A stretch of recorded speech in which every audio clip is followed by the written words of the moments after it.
Hola, muy buenas tardes y bienvenidos a una nueva edición del programa de divulgación científica Ciencias sin Límites que realizamos esta vez de una manera excepcional desde el Salón de Prensa del Rectorado de la Universidad de Málaga. ¿Y por qué lo hacemos desde aquí? Pues bueno, se trata de una edición anómala debido a la pandemia en la que estamos desgraciadamente sumergidos. Es una edición sin público, a puerta cerrada y grabada. No tenemos el calor del público que siempre motiva muchísimo, sobre todo a mí como directora de esta idea, pero bueno, también tiene sus cosas positivas y las cosas positivas que tiene es que van a poder acceder muchas más personas que las que podían presenciar en condiciones normales el debate por la limitación del aforo del Salón de Grado de la Facultad de Ciencias, que era donde normalmente se han venido realizando. Esa es la parte positiva y como son muchas más, y espero que sean muchísimas las personas que vayan a ver en diferido este debate, lo primero que creo que debo hacer es presentarme, porque muchos no me conocerán. Yo soy Victoria de Andrés, yo soy doctora en Biología, especialista en análisis clínico y profesora titular del Departamento de Biología Animal de la Facultad de Ciencias de Málaga. Este es el cuarto año que está desarrollándose el programa de divulgación científica Ciencias sin Límites, que con tanta ilusión pues estoy dirigiendo y donde tratamos de analizar, de destripar, de confrontar ideas en torno a temas de interés social, pero desde un filtro muy riguroso y muy objetivo, que es el que nos da la ciencia y el método científico. Esta idea de Ciencias sin Límites, en un principio, pues empecé a organizarlo solo como a la una, pero afortunadamente ya tenemos un apoyo muy importante y quiero reflejarlo aquí, tanto del del decanato de la Facultad de Ciencias como del Servicio de Publicación y Divulgación Científica de la Universidad de Málaga a través de su plataforma UMA Divulga. Y quiero manifestar mi agradecimiento por ello. Pues no tenemos esta vez el calor del público, pero sí la misma ilusión, el mismo empuje y, por supuesto, el mismo nivel científico de los participantes. Hoy vamos a tener, en primer lugar, quiero presentaros al doctor Antonio Dieguez, que es doctor en Filosofía y catedrático de Filosofía de la Ciencia de la Facultad de Filosofía y Letras de nuestra universidad. Antonio, muchísimas gracias por estar aquí. Ya sabes el alto concepto que tengo de ti y del resto de los participantes en esta mesa, con lo cual, pues eso, muchísimas gracias. En segundo lugar, quiero presentaros al doctor Miguel Ángel Medina, doctor en Biología y catedrático de Bioquímica y Biología Molecular, también de nuestra Facultad de Ciencias. Miguel Ángel, muchísimas gracias, además compañero mío de promoción y amigo desde hace muchísimos años. En tercer lugar, el doctor Paul Pansquick, es doctor en Biología y catedrático de Paleontología de nuestra facultad. Buen amigo, Paul, bienvenido, muchísimas gracias. Y también el cuarto miembro de nuestra facultad, el doctor José María Pérez Pomares, doctor en Biología, catedrático de Zoología y últimamente es mi director de departamento. Muchísimas gracias por estar aquí, buen amigo. Y pues estos son los miembros de la Universidad de Málaga. Todos ellos tienen una sobradísima suficiencia investigadora y científica demostrada en un currículum realmente apabullante que cualquier persona interesada puede pincharlo en la página, en el portal de la Universidad de Málaga. Se va al directorio, pincha el nombre del participante en cuestión que le interese su línea de trabajo y de investigación y le remitirá a la web del departamento, donde viene una sinopsis de los brillantes currícula que tienen. Yo creo que es el momento de decir que la Universidad de Málaga tiene una investigación científica de primera línea en muchos aspectos y gran parte de lo mejor de la Facultad de Ciencias y en este caso con el doctor Antonio Diegues de la Facultad de Filosofía y Letras lo tenemos en esta mesa, con lo cual considero que es un lujo absoluto tenerlos aquí a los 4. He dejado para el último lugar al doctor Pachi Fernández Ortega, porque no es miembro de la UMA. Él es doctor en Medicina y Cirugía y especialista en Medicina Intensiva y es médico adjunto de la UCI del Hospital Regional Universitario de Málaga. Por tanto, no se dedica a la docencia, pero hace muchísimas otras cosas interesantísimas, aparte de salvar vidas todos los días en la UCI de Málaga, especialmente en el momento dramático que estamos viviendo. Esta labor maravillosa y a la cual estamos agradecidos todas las sociedades Salvavidas Directo, lo compatibiliza brillantemente con la tutorización de residentes, con la coordinación de grupos de trabajo, con la realización de proyectos de investigación, la coautoría de ensayos clínicos multicéntricos, la publicación de artículos científicos en revistas indexadas y la publicación de capítulos referidos al soporte nutricional y al manejo del paciente politraumatizado en tratados de medicina intensiva como la de Cárdenas Cruz. Por tanto, tenemos aquí a una persona muy de agradecer el que forme parte de nuestra mesa. Pachi, bienvenido, muchísimas gracias. Te estrenas en Ciencias sin Límites. Espero que no sea la última vez, porque espero que te lo pases tan bien como nos lo pasamos nosotros normalmente. Entonces, bueno, pues ya una vez presentado en nuestra mesa lujazo total, paso a introducir el tema de hoy. Fijaos, hoy vamos a hablar de un tema tan viejo como la vida misma, porque realmente la única forma de definir la muerte es como la antítesis de la vida, ya que vida y muerte forman parte de un mismo binomio conceptual, quizás el más ampliamente glosado a lo largo de la historia de la humanidad. Hemos dicho que la muerte la definimos como el estado contrario a la vida, pero es que en la definición de vida no está nada clara. Para los biólogos nos cuesta muchísimo definir la vida y no lo conseguimos hacer con éxito en el 100% de las circunstancias, porque la vida es una cosa realmente difícil de acotar, difícil de definir. Nos estamos refiriendo exclusivamente, por supuesto, al concepto biológico de vida. Todo lo que forma parte de otros conceptos que pueden ser igualmente interesantes, pero no son científicos, no lo vamos a tratar en esta mesa. Aquí, fijaos, voy a intentar dar 3 definiciones desde distintos puntos de la ciencia de lo que es la vida, para que veamos lo realmente difícil que es hacerlo, ¿no? Fisiológicamente, la vida la podemos definir como un efecto terminal que resulta de la extinción del proceso homeostático de la vida o el evento resultante de la incapacidad orgánica de sostener la homeostasis. Desde el punto de vista termodinámico, es decir, el punto de vista de la física, la muerte la podríamos definir como el momento en que el sistema orgánico deja de luchar contra el segundo principio de la termodinámica, según la cual el universo tiende a su estado de máxima entropía o de máximo desorden. Es decir, la vida sería la lucha continua contra el desorden y cuando nos morimos realmente lo que pasa es que nos desordenamos. Curiosa y interesantísima definición termodinámica de vida. Y por último, si queréis la que veo yo más completa, más interesante, es la que nos aporta la física cuántica, cuando dice que la vida es un estado cuántico de una clase específica de materia estructuralmente ordenada. Debido a que la vida es un estado cuántico, la vida no puede ser transferida, no puede ser inducida, no puede ser trasplantada o infundida hacia estructuras inertes. La vida solamente puede ser continuada.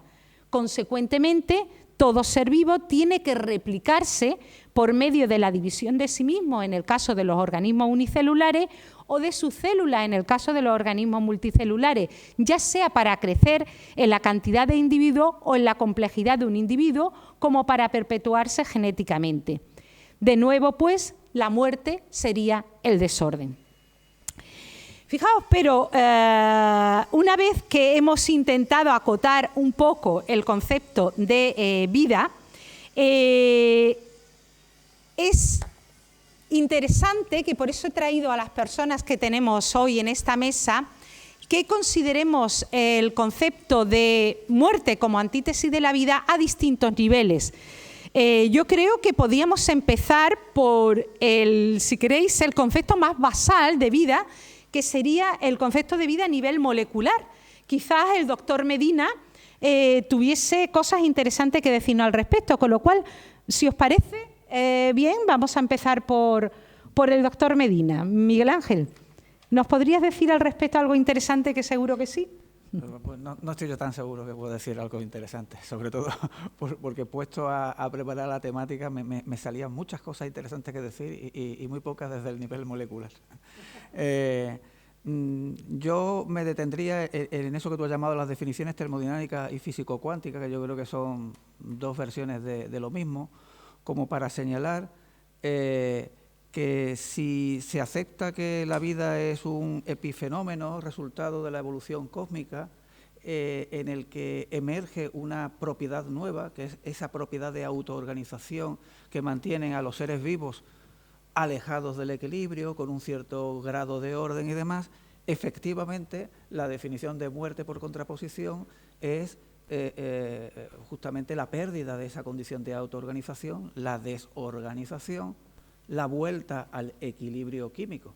Y de hecho, desde el punto de vista termodinámico, esto es así. Cualquier proceso que tiene lugar en un ser vivo se caracteriza porque esos procesos siempre transcurren en un estadio que no está en el equilibrio, desde el punto de vista termodinámico no está en el equilibrio, sino que se encuentra al menos alejado del equilibrio, muy alejado del equilibrio, o cercano al equilibrio, pero al menos cercano al equilibrio, pero nunca en el equilibrio. Y en cuanto deviene la muerte, pues rápidamente se tiende, siguiendo las leyes fundamentales de la física y la química, a volver al estado de equilibrio, que es un estado de mínima energía. Eso desde este punto de vista. Ahora, yo creo que al hablar de la muerte de distintos niveles, hay mucho que decir acerca de la concepción de la muerte a nivel celular, hay mucho que decir acerca de la muerte como un fenómeno evolutivo, como algo que surgió después de la vida, no antes, sino después de la vida. Como remarcar muy mucho que de alguna forma la muerte fue una invención evolutiva por cuanto no es una necesidad imperiosa en los seres vivos. O sea, hay seres vivos que son potencialmente inmortales. Los primeros, entre comillas, los menos evolucionados, pero que sin embargo han sido capaces de medrar en nuestro planeta durante más de 3.500 millones de años sin desaparecer. Las humildes bacterias, pues son potencialmente inmortales, ¿no? O sea, el concepto de mortalidad ahí se diluye completamente. Y creo que también es muy interesante las cosas que estaba buscando dilucidar, pues cómo la definición, en el caso ya del ser humano, de muerte, efectivamente conduce a un terreno tan resbaloso como para que sea un tema de discusión en el campo de la ética, en el campo del derecho, y por otra parte, una vez que ya no queda ninguna duda de que estamos ante un cadáver, está toda una ciencia que esto vuelve a ser molecular, pero más que bioquímica, es química, que es la química del cadáver, la química o necroquímica, que trata de asentar los pies desde el punto de vista científico en buscar datos que nos permitan explorar retrospectivamente cuál ha sido la causa de la muerte, en qué momento se ha muerto, bajo qué circunstancias, utilizando para ello una serie de marcadores que están bien caracterizados, buena parte de ellos están bien caracterizados. Y eso es lo que desde el punto de vista de la bioquímica en sentido estricto lo que podía aportar, que creo que es lo menos interesante. Lo que es más interesante son esas otras cosas que yo he mencionado antes. Así que estoy deseoso de escuchar a mis compañeros. No, pero para empezar es muy interesante en relación a eso, a la química de la muerte. Yo todavía me acuerdo de las prácticas de micro cuando éramos estudiantes, de aquellas dos moléculas que eran la cadaverina y la putrexina, que aquello era una cosa horrorosa, olor a muerto, pero aquello era tremendo, tremendo. Muy bien, pues muchísimas gracias. Y yo creo que ahora el doctor Pérez Pomares nos podría hablar un poco digamos, vamos a intentar subir un escalón a nivel de organización y hablar de la muerte a nivel celular. José María, ¿qué tal? Me parece fantástico. ¿Qué nos puedes contar? Que seguro que es apasionante. Me pasa un poco como a mi compañero Miguel Ángel y como al resto de los compañeros, que vamos a empezar por algún lado y nos vamos a callar en algún momento, porque son muchas las cosas que surgen cuando empezamos a reflexionar sobre esto. Quizá, pensando yo también haciendo mi investigación acerca de aspectos fundamentales que quería discutir en esta sesión, yo creo que una de las conclusiones que vamos a sacar entre todos es que la muerte es extraordinariamente paradójica, y me voy a explicar. Si uno habla con gente que no tiene una formación científica extensa, digamos que la muerte parece como algo claramente definido. La gente de la calle podría fácilmente decir, bueno, pues que es algo que no es difícil de explicar. La realidad es que si luego les preguntásemos, probablemente nos encontraríamos con que sí que tienen dificultades para definirla de manera técnica, pero no creo que nadie definiese la muerte como algo paradójico. Y sin embargo, la célula nos provee un ejemplo fantástico, pensando específicamente en la muerte de la célula, considerando la célula como la unidad básica, morfológica y funcional de la vida. Pues todo lo que nos arrojan los datos publicados acerca de la muerte de las células está lleno de montones de paradojas. La muerte de una célula en un organismo pluricelular puede ser muy importante si el organismo es muy pequeño o tiene un número limitado de células, cada una de las cuales tiene una función asignada, o puede ser completamente insignificante. A nosotros se nos muere una célula y no pasa absolutamente nada. Sin embargo, la muerte de un número significativo de células situadas en una posición estratégica puede inducir la muerte del individuo completo, ¿no? Esto es probablemente una de las primeras paradojas. La segunda es que clásicamente, si uno revisa la literatura, yo creo que todos hemos pasado por ahí, había dos clasificaciones históricas acerca de la muerte celular. La muerte celular que se produce por accidente, que es esa que llamamos necrosis y que implica la ruptura de la célula, y ahora luego hablaremos de lo importante que es el concepto de ruptura de la célula y a qué nos referimos. Y luego está el concepto de muerte celular programada. Así fue como empezó llamándose este tipo de muerte, que es una muerte que ahora llamamos más bien regulada, o sea, es un proceso biológico que está controlado por genes, que implica a proteínas y a redes de control génica para que los procesos se ultimen de forma más o menos correcta, ¿no? Pero lo curioso de este tipo de historias es que cuando uno empieza a analizar en detalle hay toda una serie de construcciones específicas acerca de cierto tipo de muerte versus el otro tipo de muerte celular. Hay grandes discusiones y hay gente que sigue pensando que hay células que ya nacen con la orden marcada en su frente de morirse en un momento determinado. Esto puede ser cierto para algunas células en algunos organismos, pero ciertamente no es lo que pasa en muchas células que finalmente acabarán muriéndose a través de ese tipo de procesos, ¿no? Desde un punto de vista científico está claro que la célula marca una clara asimetría con respecto a su ambiente. En este caso en particular, la existencia de una membrana plasmática, de una membrana celular, es lo que marca la diferencia de la célula con respecto a su ambiente. Así que en este caso en particular, la asimetría, que es una asimetría estructural de orden molecular, es lo que marca la diferencia de la célula con respecto a las estructuras inertes. Y al final, desde un punto de vista celular, finalmente es la desintegración de la estructura, que no siempre implica la ruptura de la membrana plasmática, o la ruptura directa de la membrana, lo que causa la muerte de la célula, ¿no? Su disolución y su desaparición.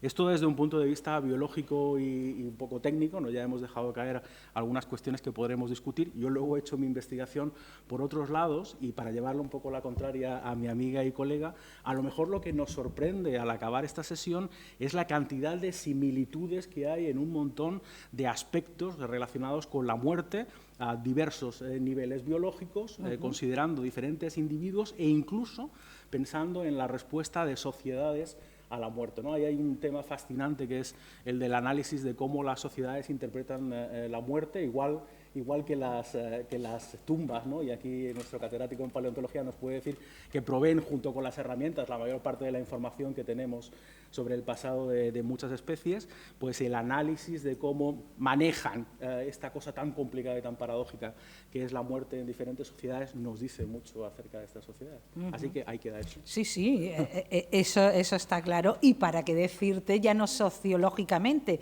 sino si nos metemos en el terreno artístico del tratamiento de la muerte. Ahí perdemos la olla completamente. O el literario, o pictórico, o escultórico. pero vamos a centrarnos en el biológico, porque si no necesitamos 7 semanas. Fantástica la introducción, me gusta mucho. Un par de temas interesantes que después podemos volver, José María, a ellos, la importancia relativa de no es lo mismo morirse una célula que morirse un organismo, o si es lo mismo dependiendo de dónde esté esa célula y de qué organismo la tenga. La cosa es interesantísimo. Muy bien. Hemos empezado a tocar el tema a nivel molecular, a nivel celular, a nivel de organismo. El doctor Fernández Ortega nos podría hablar y no solamente a nivel de organismo, a nivel de individuo y concretamente a nivel de la especie humana. A nivel de la especie humana hay planteamientos muy diferentes del concepto de muerte, o ha habido a lo largo de la propia evolución metodológica a la hora de poder certificar o de alguna manera acreditar que una persona está realmente muerta, si es que podemos hacerlo. Sí que sería muy interesante, Pachi, que nos contaras algo al respecto o lo que tú pienses que procede contar al respecto. Pues muchas gracias, Medi, por la invitación y para participar en este simposio, en esta reunión.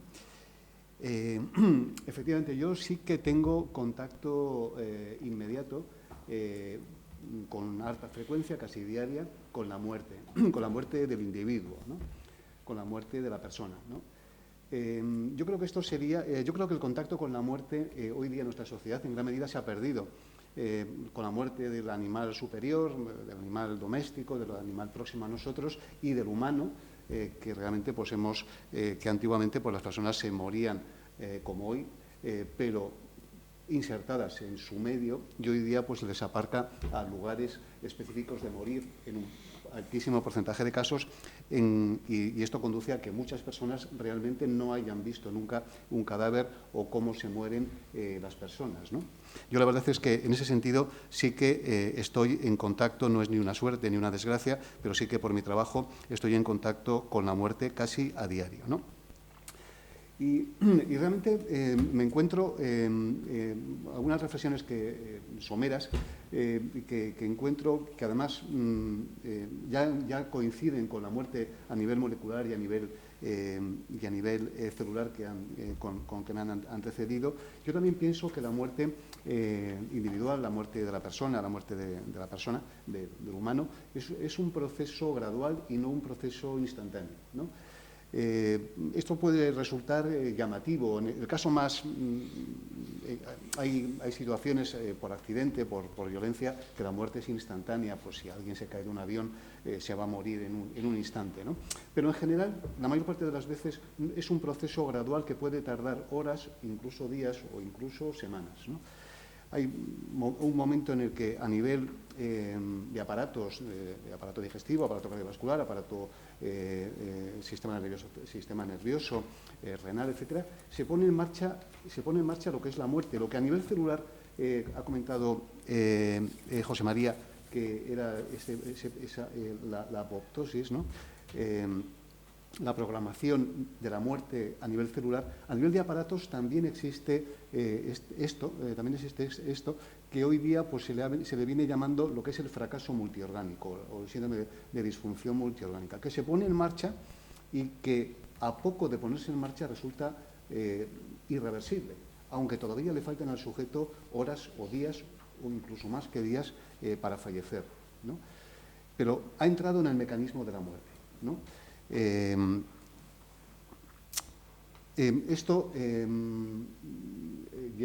un momento que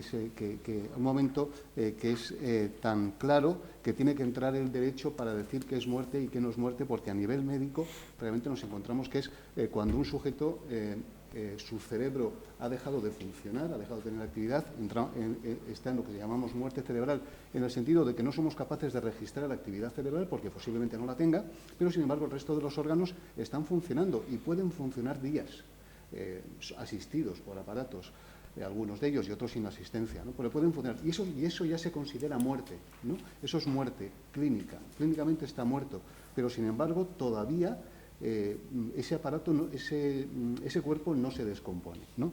Es decir, la muerte para mí es un proceso que casi siempre es gradual y no es instantáneo, ¿no? Hay un asunto que me parece muy importante, y es que hoy día se le da mucha importancia a la eutanasia, digamos, a una ley que regule la eutanasia, ¿no? Y sin embargo yo creo que la naturaleza, por lo menos en los organismos superiores, por supuesto en el humano, ha desarrollado un sistema de eutanasia que funciona casi siempre en el sentido de que incluso sin asistencia de medicamentos, de drogas o de asistencia, algún tipo de asistencia técnica, el organismo va preparándose a la muerte en el sentido de evitando sufrimientos innecesarios, ¿no? Y yo particularmente tengo la sensación, hay algunas sensaciones que son increíblemente traumáticas, como puede ser, por ejemplo, la sensación de falta de oxígeno, como la disnea, o un dolor terrible por algún motivo concreto, pero casi siempre la naturaleza ha desarrollado mecanismos que supongo deben de estar a nivel molecular, ¿no? Por el que el dolor y la angustia, el sufrimiento, que ya es un concepto distinto, va disminuyendo, ¿no? A mí esto me parece muy interesante y además en nuestra sociedad que actual, me refiero a la española del siglo de este año o de estos pocos años, que está muy interesada en montar o en desarrollar una ley que regule o que facilite la eutanasia regulada, pues yo creo que se da la paradoja de que olvida que la propia naturaleza ha desarrollado un sistema de eutanasia, ¿no?, que hay que dejar de hacer, y por otra parte que nuestra propia sociedad gasta, posiblemente malgaste, muchísimo esfuerzo económico y no solamente económico, en mantener organismos que han entrado en lo que ya es el proceso de muerte, ¿no? Y que es una paradoja y es un contrasentido que mantengamos demasiado tiempo, sostengamos ese momento y lo dilatemos cuando en realidad ya se ha puesto en marcha el mecanismo de la muerte, ¿no? Después, para mí tan importante es la muerte del que se va, ¿no?, como la muerte del que se queda. Es decir, para mí es más importante y más dolorosa el que se queda que el que se va, porque el que se va, como digo, se va gradualmente y con disminución del nivel de conciencia progresivo, mientras que el que se queda a lo mejor no le ha dado tiempo a aceptar esta situación y es tan dolorosa, sobre todo hablando de muerte a destiempo o algún tipo de muerte prematura o lo que sea, ¿no? Entonces, para mí es muy importante esa otra muerte que quizá ya no sea tan biológica, ¿verdad?, pero que, bueno, que también es importante, ¿no? Y no quiero liarme. Pero ya como introducción muy interesante. Muy interesante, sí. Ahora tendremos tiempo un poco de hablar sobre estos aspectos, pero muy interesante, Pachi. Vamos ahora a completar un poco los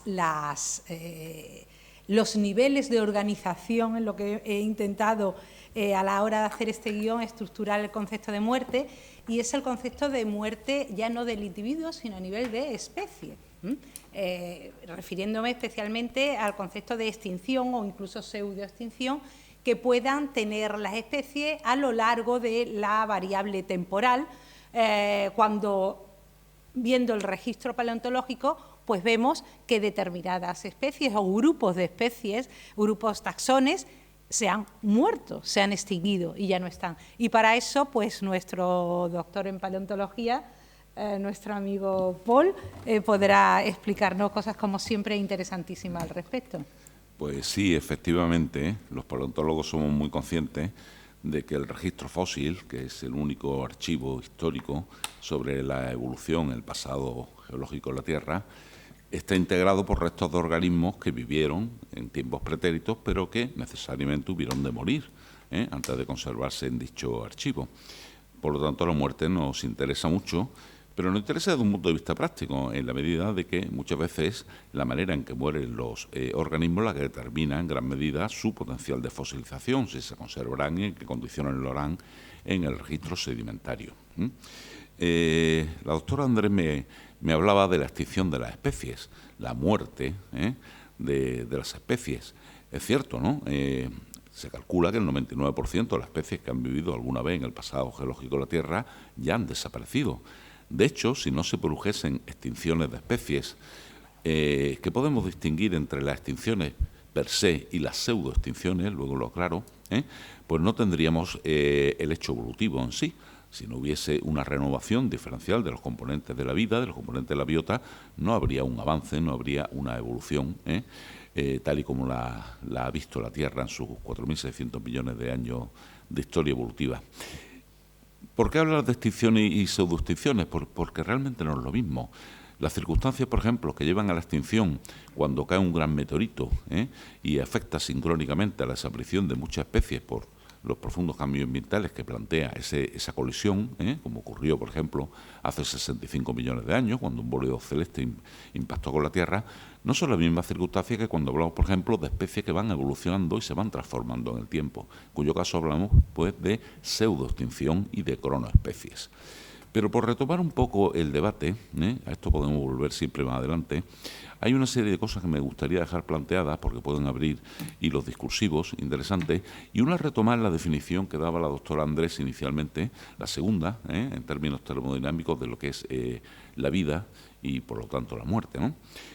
Cuando le hablo yo a los alumnos de segundo de biología, en las clases de paleontología y evolución, sobre las evidencias que nos proporciona el registro estratigráfico más antiguo de presencia de vida en la Tierra, que no son sino unos marcadores isotópicos, característicos de los procesos vivos, de los procesos vitales, siempre les pregunto, bueno, ¿cómo reconocemos la vida?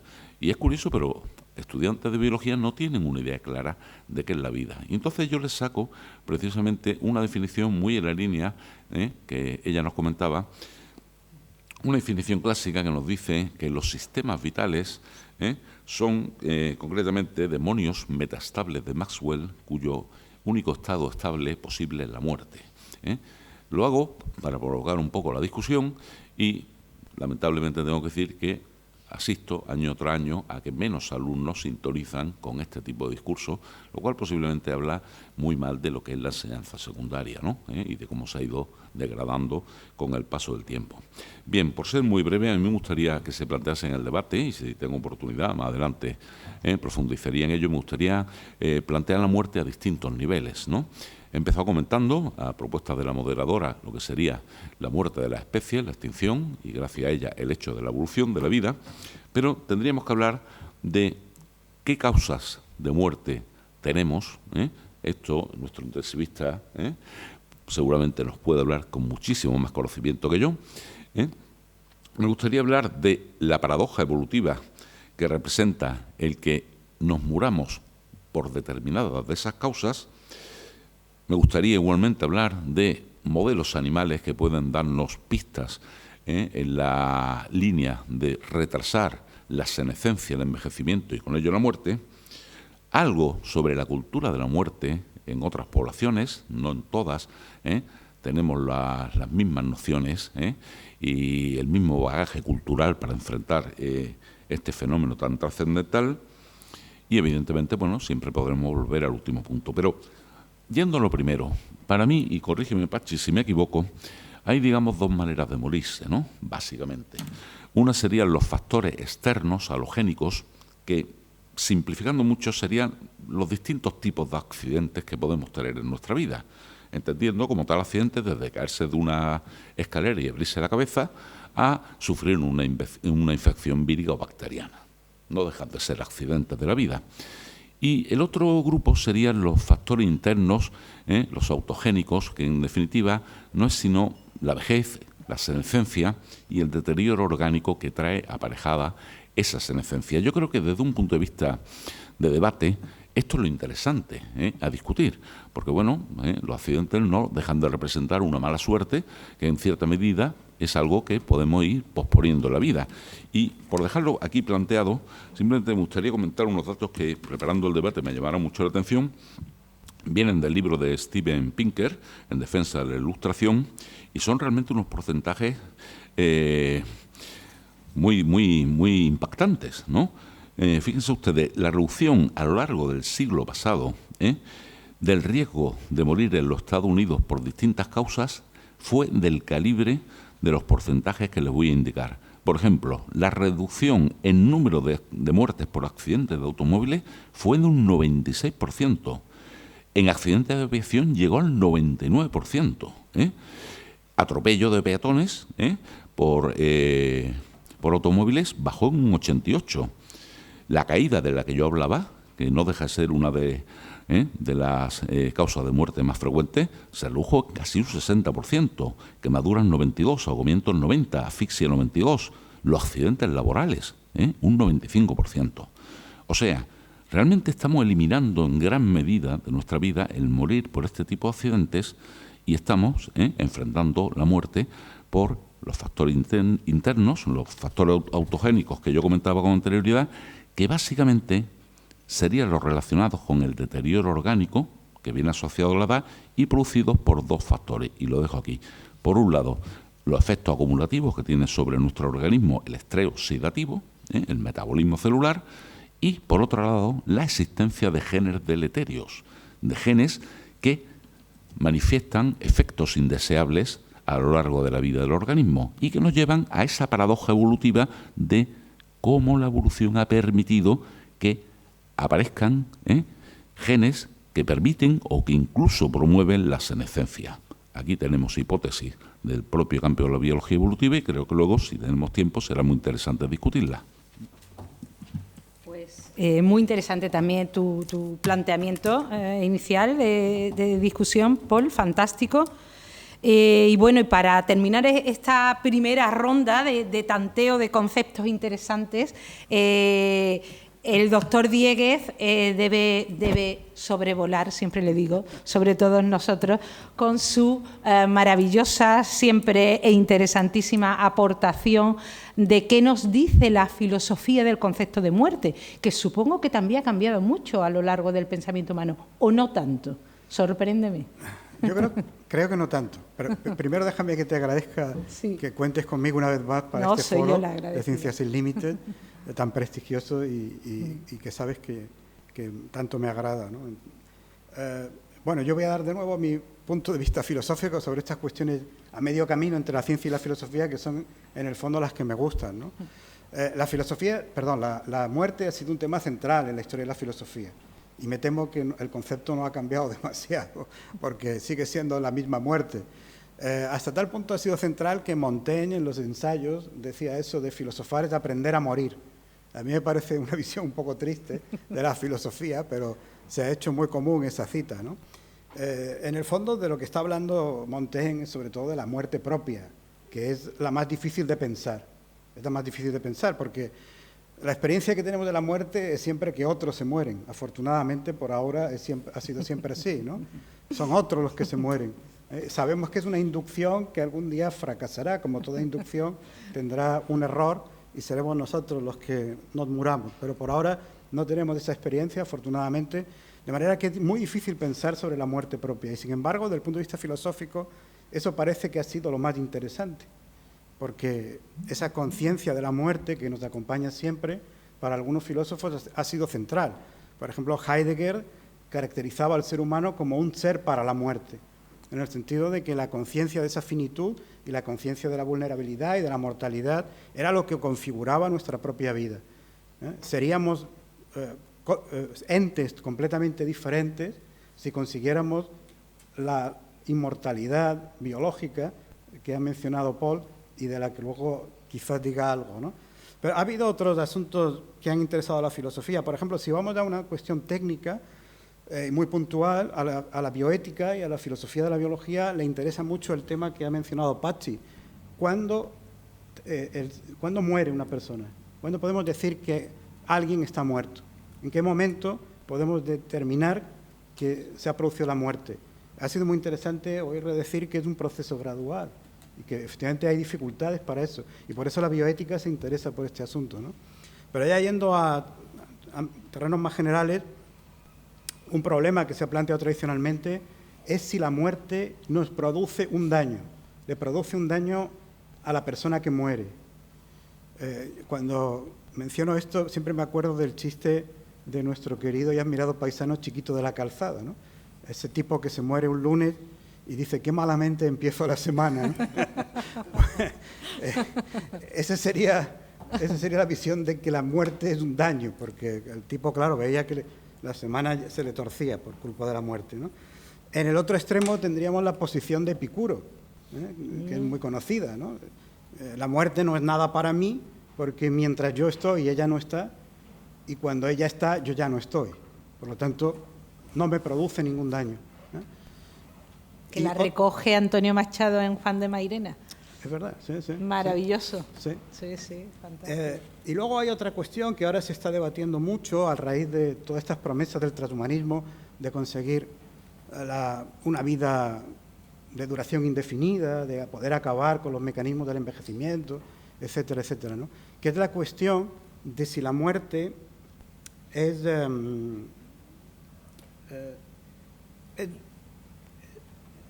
intrínsecamente mala, ¿no? O solo la muerte prematura lo es. Yo creo que todos coincidimos en que la muerte de un joven, de una persona joven, es algo intrínsecamente malo. Pero morirse con 90 años es algo tan malo. Es algo tan malo. No llega un momento en la vida en que la muerte puede ser una bendición. Recordemos que en la mitología la inmortalidad concedida a un mortal se veía como un castigo.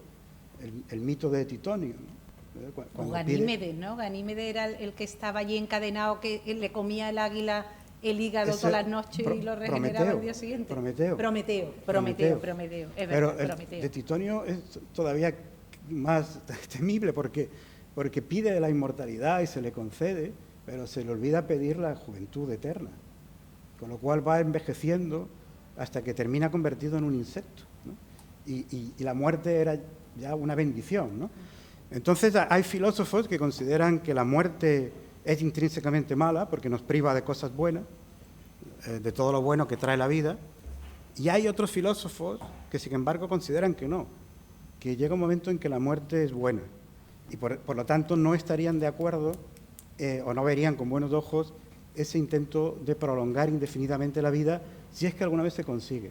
Y si me dejas, menciono brevemente algo al respecto, porque es un tema que me interesa, como estoy trabajando sobre cuestiones de estas promesas del transhumanismo, pues una de las promesas fundamentales es detener el envejecimiento, ¿no? E incluso revertir el envejecimiento y conseguir, no la inmortalidad, porque los factores halógenos que ha llamado Paul están siempre ahí, pero sí al menos una vida de duración indefinida. Bueno, hay bases científicas serias para decir que podemos alargar la vida y quizás de forma significativa. Yo admiro mucho el trabajo de María Blasco, por ejemplo, aquí en España, en el alargamiento de telómeros. Ha conseguido alargar la vida de ratones extendiendo los telómeros, ¿no?, de estos ratones. Y Juan Carlos Ispizúa consiguió también, en el 2016, el mismo año que publicó María Blasco, un primer resultado sobre extensión de telómeros en ratones, pues publicó un experimento en el que ni siquiera hizo falta modificar los cromosomas de los ratones, sino que modificando la expresión de 4 genes, los factores Yamanaka, modificando epigenéticamente esos factores, esos 4 genes, conseguía alargar también significativamente la vida de los ratones. Como la vejez no se considera una enfermedad, no se pueden hacer ensayos clínicos directos con seres humanos, pero ya los científicos han conseguido rodear un poco este asunto y con la excusa de que esos medicamentos van a tratar ciertas enfermedades, hay ya que yo sepa 2 ensayos clínicos en humanos con terapias de antienvejecimiento.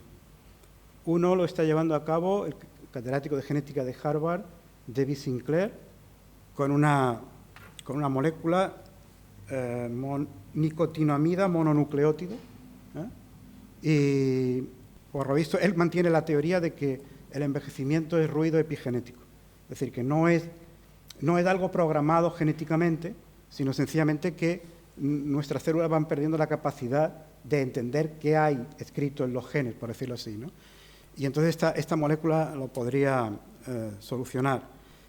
Y luego, en el 2019, hace un año, en noviembre de 2019, septiembre creo, se publicó en Aging Cell un experimento que a mí me dejó boquiabierto y que sin embargo no tuvo apenas relieve. Con 10 pacientes, 10 seres humanos, hombres blancos, mayores de 50 años, se les trató durante un año con un cóctel de 3 medicamentos. Algunos muy comunes, la metformina, que es muy común, la hormona humana del crecimiento y otra molécula que tengo que leer porque tiene un nombre difícil, dihidroepiandrosterona. Bueno, pues con esas 3 moléculas, durante un año, consiguieron rejuvenecerlos en 2 años y medio.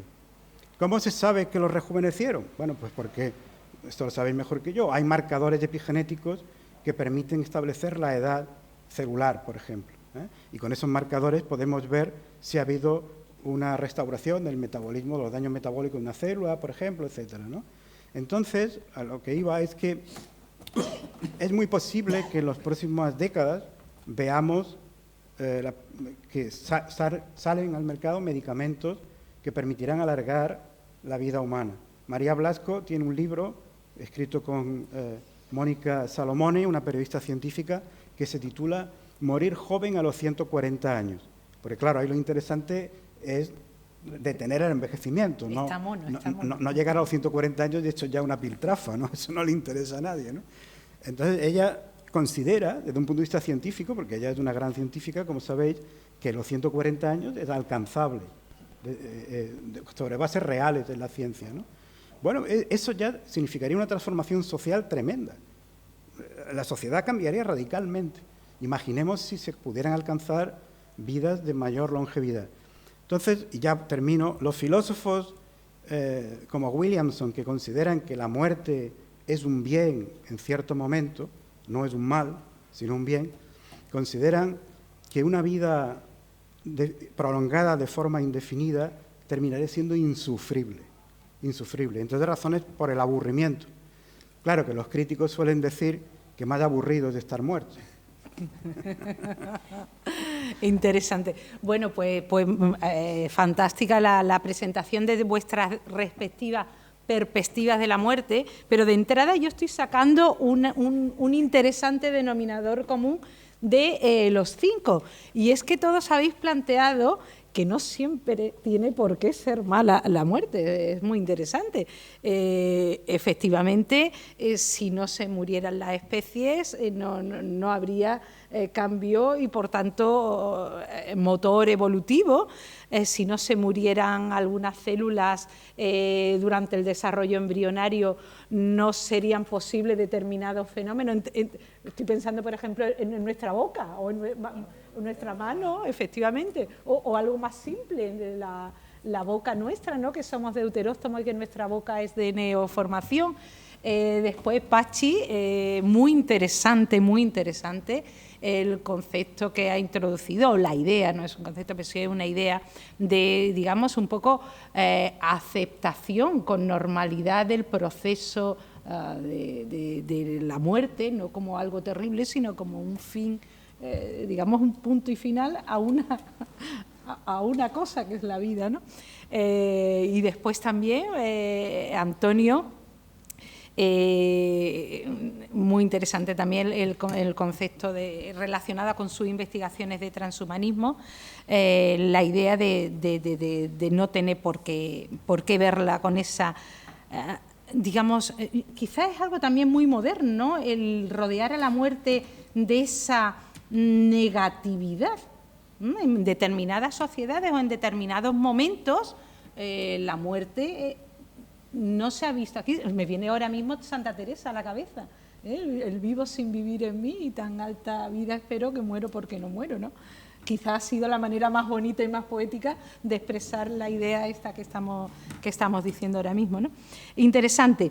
También veo muy interesante lo que ha dicho José María, de cuándo nos moriríamos realmente, porque se muere el organismo, pero sus células están vivas. Tiene que ver con lo que decía Pachi. De hecho, toda la donación, todo el sistema de donación de órganos está basado en eso. Entonces, ¿dónde está la muerte? Porque esto que se ve tanto en las películas de hora de la muerte, tal, es un convencionalismo absoluto, irreal por completo. No existe una hora de la muerte, es digamos, es un constructo que hacemos nosotros para, de alguna manera, decir, bueno, pues esto se ha acabado, o ya no sigo pegando paletadas porque aquí no hay reacción, ¿no? Y en algún momento tengo que parar, pero es una cosa artificial. Y de hecho, bueno, pues los órganos siguen viviendo en otras personas. ¿Eso es la vida de esa persona o es la vida del receptor? Muy interesante. Bueno, yo ya aquí os dejo... Las uñas y el pelo le crecen a los cadáveres. Porque sigue habiendo una producción y después, por otro lado, es la retracción de la piel.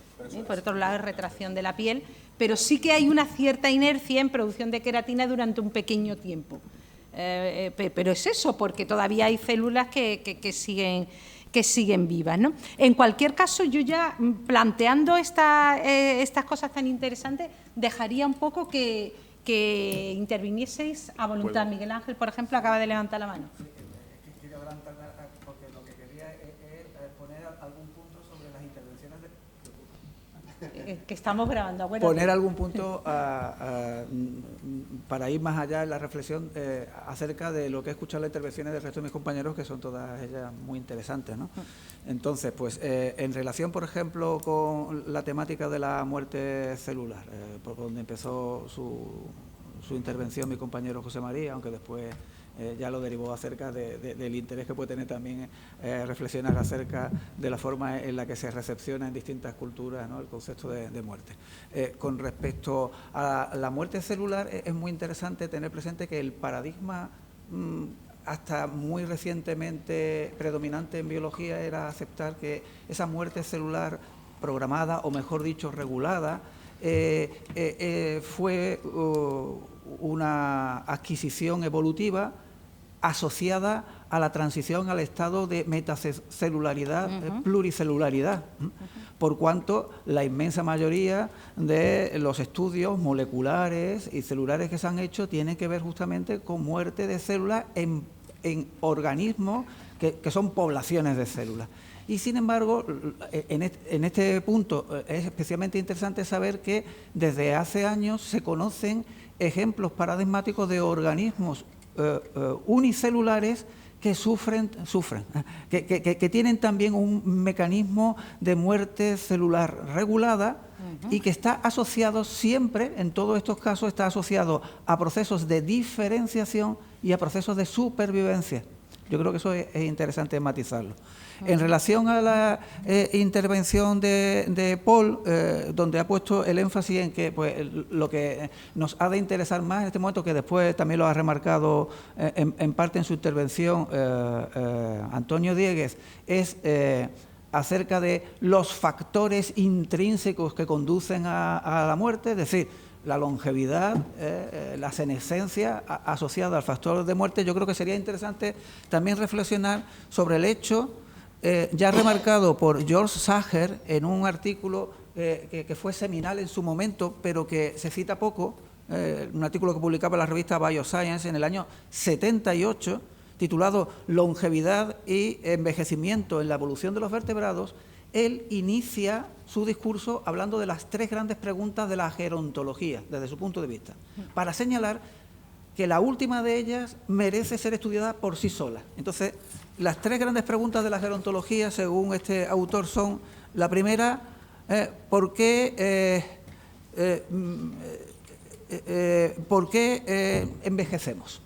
Es la gran pregunta. Una segunda pregunta: ¿por qué vivimos el tiempo que vivimos? La primera pregunta tiene que ver pues, con senescencia, la segunda tiene que ver con longevidad. Y la tercera pregunta es: ¿pero por qué morimos?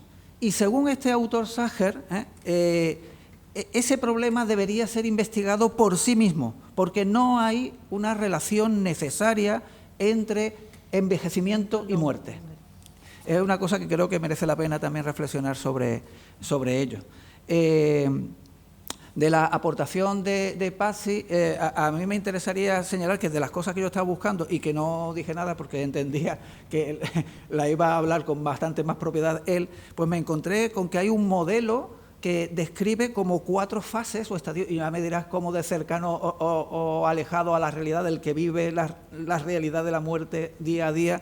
Es este modelo según el cual en la aproximación a la muerte de un ser humano hay como 4 fases. La primera en inglés llaman death sense, que sería el momento en el que algún sistema vital empieza a fallar. Segundo, el colapso sistémico, es lo que has llamado, ¿no?, el fracaso multiorgánico. Después lo que llaman estos autores, los formuladores de este modelo, la mortificación. Y finalmente la expiración, que sería la última fase.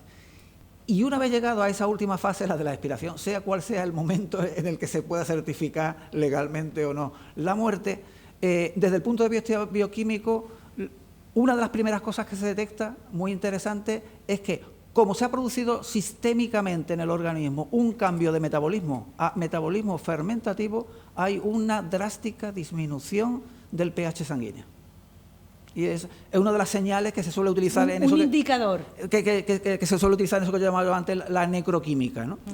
Yo creo que son cosas para tener en consideración. Para Antonio Diegues, yo voy a citar a un filósofo que, a mi entender, afortunadamente ahora está en horas bajas, porque tuvo mucho practicamiento en otras épocas, Jean-Paul Sartre, que decía de la muerte que es una cancelación siempre probable de lo que puedo ser, lo cual está fuera de mis posibilidades. En fin.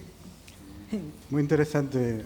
¿Puedo intervenir? Está Pachi, perdón, Antonio, antes, no. Pero como queráis, os apañáis No, vosotros. Pachi, ya sabéis que yo doy libertad total. Bueno, y después, eso voy a ir apuntando, sí, voy sí. a ir apuntando. Sí, después, que ahora quiere intervenir Antonio, yo tendría que decir otra cosa de los ensayos clínicos que ha mencionado, pero eso después. Bueno, yo la verdad es que soy más práctico, estoy más en el campo inmediato, ¿no? Y la verdad es que agradezco mucho y estoy boquiabierto oyéndoos hablar de la muerte desde estas capas que para mí están lejanas y que no me había apercibido de ellas, ¿no? La muerte de la desaparición de las especies. Lo primero que ha comentado creo que ha sido Miguel Ángel de que es posible la vida sin la muerte, ¿no? Lo cual para mí resulta un concepto absolutamente chocante, ¿no? Y tal. Pero bueno, os comento un poquitín también pues mi experiencia de más pegada al terreno, ¿no? Nosotros, los médicos asistenciales que certificamos la muerte, tenemos que firmar un documento que es el certificado de función, ¿no?, de todos los enfermos que se mueren y que tiene un proceso y un curso legal estricto, ¿no?, donde tenemos que testificar con nuestra firma cuál es la causa de la muerte, ¿no? Y lo cierto es que para mí, después de 30 y tantos años ejerciendo, siempre ha supuesto una duda cósmica, una duda que encuentro que no tiene respuesta, que no le he encontrado respuesta y que hay mucha gente que la banaliza, pero que tampoco ha encontrado respuesta en la mayor parte de los casos para justificar verdaderamente con una determinada enfermedad, un determinado proceso, un determinado síndrome, cuál ha sido realmente la causa de la muerte. Porque yo, francamente, en ocasiones, como decía Paul, existe un factor halogénico claro, pues bueno, pues se ha caído, etcétera, y le ha producido inexorablemente la muerte, ¿no? Pero hay muchos casos, la mayoría, donde no está tan claro, ¿no? No está tan claro. Y desde luego, en el tema de la vejez, ¿no?, de la senectud, yo desde luego he observado, sin que tenga herramientas ni bioquímicas, ni celulares, ni tenga tampoco la profundidad del pensamiento filosófico, ¿no?, pero he observado que la vejez hay un momento en el que entra en el momento de la muerte. Otros que no, dices, este señor tiene 92 años y no está en la muerte, ¿no? Pero de repente ese señor de 92 años cumple un año más y entra en una fase de que dices, se va a morir, pero ¿de qué se va a morir? No sé, de viejo. A mí, cuando hice la carrera, una cosa que me decían, ustedes no podrán nunca decir, este enfermo se ha muerto de viejo, como, ya digo, banalizándolo o despreciando, ¿no? Y yo realmente hay ocasiones en que no encuentro otra causa que la vejez, ¿no? Se ha muerto de viejo y ya está, ¿no? Lo que pasa es que, lógicamente, eso no es un instrumento, no es una afirmación que se pueda poner en un documento oficial, ¿no? Hoy día, por lo menos, ¿no? El certificado de función en España, desde hace poco, 2 años aproximadamente, se ha modificado y yo creo que se ha abierto un poco a este debate nuestro. Ya no es de qué se ha muerto, sino que te ponen 3 párrafos. ¿Cuál es la causa primera que puso en marcha la muerte? ¿Cuál es la causa, el proceso intermedio, ¿no? ¿Y cuál es la causa final, ¿no? Cuando dicen la causa final, a mí siempre se me ocurre poner, es la parada cardíaca, porque es que no encuentro otra razón para que un enfermo se muera que le deje de latir su corazón. Pero al mismo tiempo hay muchos compañeros míos que consideran esto absolutamente despreciable, esta afirmación, y dicen que la parada cardíaca no es la causa de la muerte, la parada cardíaca es la forma de morirse, o la cosa necesaria para que el enfermo, o la cosa que sucede inmediatamente después de haberse muerto el enfermo. Pero yo particularmente encuentro que sin parada cardíaca no hay muerte, ¿no? Que por tanto es absolutamente imprescindible que haya parada cardíaca para que haya muerte, y que sin parada cardíaca, salvo en los casos estos excesivos que hemos comentado, extremos de la donación de órganos, sin parada cardíaca no hay muerte, ¿no? Salvo esas situaciones concretas que yo creo que entran más en el campo de la legalidad que en el campo de la biología en general, ¿no? Y después, Paul, si me permites... No hay muerte, digamos, neurológica irreversible. No hay muerte neurológica irreversible. Cerebral irreversible. Sí, bueno, es lo que se llama la muerte cerebral. La muerte cerebral hoy día legalmente se considera muerte, pero yo creo que desde el punto de vista filosófico, biológico, clínico, etcétera, podemos discutir lo que eso sea realmente la muerte, aunque legalmente se ha establecido, entre otras cosas, porque si no se nos caerían los palos del sombrajo de muchas cosas que tenemos montadas alrededor, que eso tiene que ser muerte, ¿no? O sea, como si a un enfermo, digamos, se les cae un sistema orgánico, la función renal, y tú lo mantienes vivo porque, bueno, pues le estás limpiando la sangre, ¿no? Sí, pero se puede vivir sin riñones, pero no se puede vivir sin corazón latiendo, ¿no? Aunque hoy día estoy pensando que también se puede vivir durante días o tal con el ECMO, que llaman ese corazón artificial que tienes por ahí, el corazón... Sí, artificial, corazón fuera de tu caja torácica, que está ahí bombeando la sangre, ¿no? Pero bueno, son ya circunstancias tan extremas y tal. Y una cosa, si me permites, Paul, un poco a la sugerencia que tú has hecho de 2 formas de morir por causas halogénicas o por causas autogénicas. Yo creo que hay un momento en el que no están tan separados. Hombre, lógicamente en el accidente o en el del tiro, sí, pero hay un momento en el que un sujeto, por vejez, por ejemplo, envejece, pero al final hace falta la puntilla, y la puntilla suele ser halogénica, ¿no? Y una sepsis es halogénica, entiendo, ¿no? O sea que, ¿no? Interesante. Es que en realidad la puntilla se la da su propio sistema inmune, que está tan deprimido que por eso la mayor parte de las personas, y corrígeme si me equivoco, ¿no?, que llegan a muy ancianas suelen morirse de la infección más tonta. Sí, efectivamente. No reaccionan a los antibióticos y cualquier infección renal, por ejemplo, se lo lleva. Sí. Pero al mismo tiempo, es decir, ¿cuál es la causa de la muerte? Esa infección banal. Dice, joder, yo creo que no, es que la muerte ya estaba en marcha. 5 años antes no se habría muerto eso. Claro. Sí, es que se mezcla, llega un momento en que la vejez luego mezcla es halogénico. no halogénica al final. ¿Tú querías comentar algo, Antonio? Sí, al hilo de lo que había dicho Miguel Ángel, que me ha resultado muy inspirador, siempre que lo oigo me ocurre igual, pues me inspira mucho. Me han gustado mucho esas 3 preguntas, luego te pediré la referencia, ¿no? Está muy bien, ¿por qué envejecemos? ¿Por qué vivimos el tiempo que vivimos? ¿Y por qué morimos?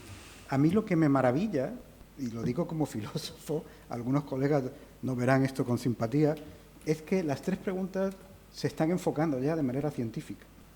Ya no son preguntas puramente filosóficas o dejadas a la consideración común o religiosa, sino que las 3 se pueden contestar de forma incipiente, pero con un enfoque científico. Por ejemplo, la primera pregunta muy claramente, ¿no? Pues es en la que yo más metido estoy con estas cosas del transhumanismo.